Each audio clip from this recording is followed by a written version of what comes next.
Hi, this is your Houston chiropractor, Dr. Gregory Johnson. And today we're going to be doing a follow-up visit on the patient that we did a previous visit on that's had 4 failed back surgeries. Now, she is now able to walk around and ambulate without a cane. She's able to walk up and down stairs more, drive her own vehicle without having to be driven someplace, go to the store and do grocery shopping, and even do some housework and things. So her activities of daily living have improved tremendously. However, because of the chronicity of the condition and all the severe scar tissue that's down in her lumbar spine and pelvic region, we are still very, very focused on those things, and we're going to do a follow-up treatment to show you how she's doing. So, first thing I'm going to do is evaluate her leg length, and now her left leg is short by 1/2 inch. Now see, when I bring it up, it's even already, and that hurts already, doesn't it, Denise? Now see, that's called a positive Knockless test and Deerfield test, showing me that her sacroiliac joints or her pelvis are out, and those are tender, aren't they? Now she's translated to the left a little bit, so I just moved her in a mirror image of that to the right. And you notice I'm starting on her with her left sacroiliac as well as her hip joint itself, right there. Now I'm directly on the left side of the sacrum, the center of the sacrum, which is the middle triangular shaped bone right in the center of the pelvis. This is her right sacroiliac. Now watch how this is different from the left one. See, because she's got internal rotation there.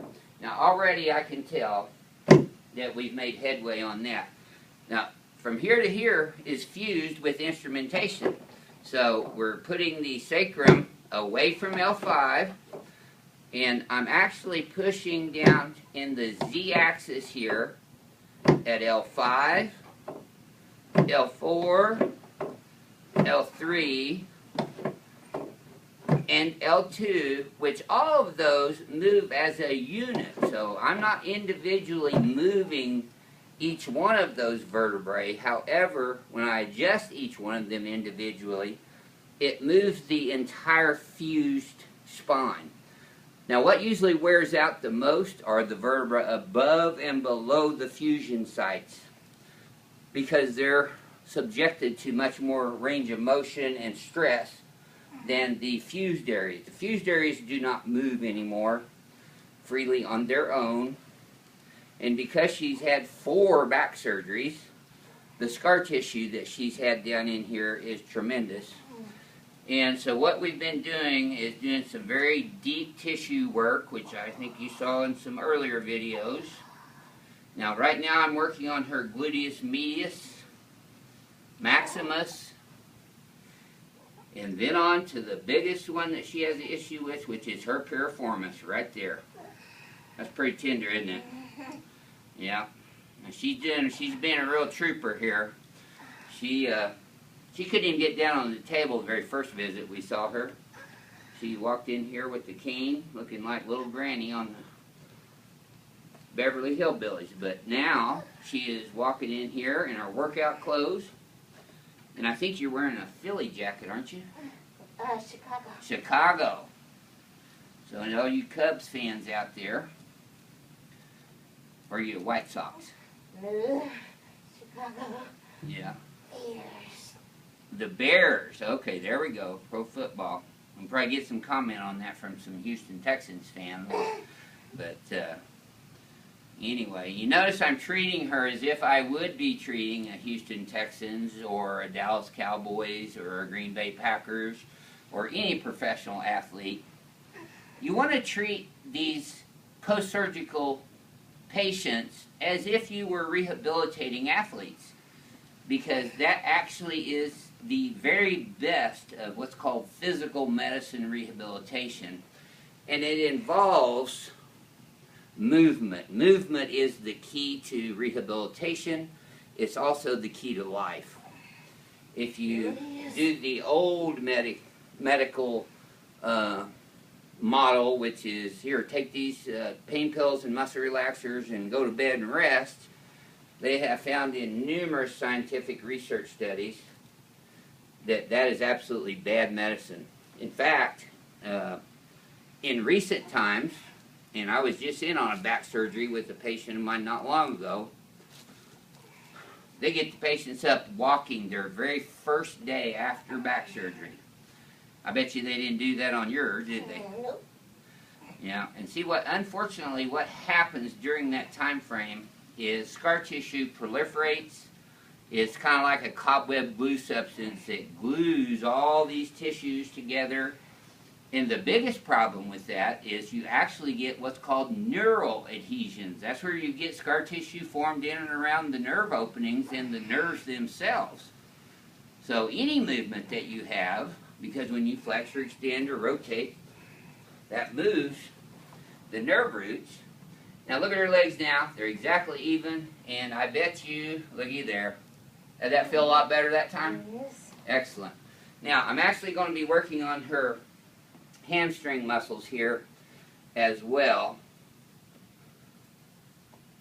and her gastrocnemius and soleus muscles down in her lower leg, which is the calf, and those are pretty tender too. The right one's much worse than the left one. Yes. In fact, you can even see there's a little size differential there. She has some atrophy that's gone on. Now, I'm going to have you turn on your back for me, if you would, Denise. And I'm going to show you right now one of the absolute most important stretches. Now, look how much easier she's moving around than the first time we did her on the video. Much better. Now, what I'm going to do is I'm going to lift her legs straight up. Now, there will be a point when you'll start feeling this tighten up, like right there. Now, let's just push against me. Hard. Okay, now relax.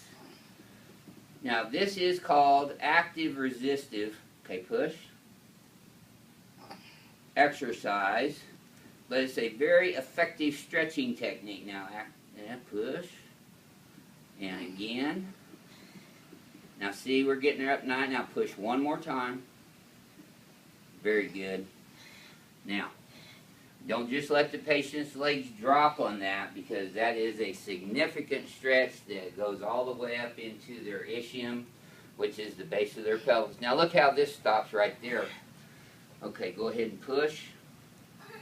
Good. Now I'm actually putting some pressure right in the belly here. Push again. Alright. And breathe. And push again. Good. Now we just got one more here. Push real hard. Very good. One more. Excellent.